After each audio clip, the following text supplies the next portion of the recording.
po sa ating lahat. Ako po si Emmanuel O. Alejandre.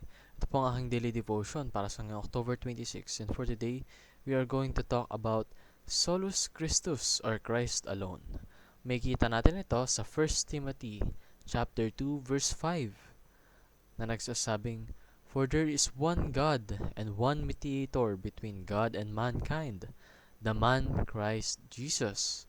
Sa Tagalog naman, unang Timoteo, kalawang chapter, kalimang berso. Sapagkat may isang Diyos at may isang tagapamagitan sa Diyos at sa mga tao, ang taong si Kristo Jesus. So marami pong meaning to, no? Unang-una, Jesus is exclusive. Wala na pong ibang mediator between God and mankind bukod sa Kanya. But Jesus is also inclusive because there is no other Savior. Siya lang. And lastly po, Jesus is invasive, where there is no other Lord. So, naparaming definition yung nagfi-fit sa criteria ni Jesus. Pero lahat po yun totoo. Siya lang po ang mediator. Siya lang ang Savior.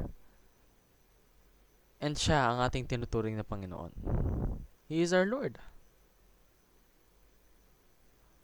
Bukod pa dun, full package talaga siya, no?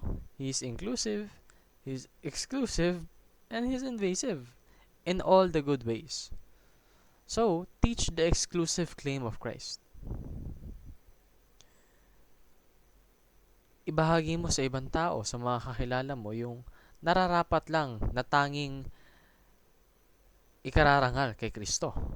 Habang, sinasabi mo rin ang inclusive scope of Christ. Yung mga taong niligtas niya, napaka-inclusive niya kasi wala siyang pinipili. And panatilihin mo yung invasive authority ni Kristo sa'yo. Dahil sa invasive authority na yon, yun ang siyang nagbibigay sa'yo ng lakas, ng kakayahan, ng connection kay God. Yun lang po ang aking daily devotion. Maraming salamat sa pakikinig. Pagpalain po tayong lahat and let us all give glory to God.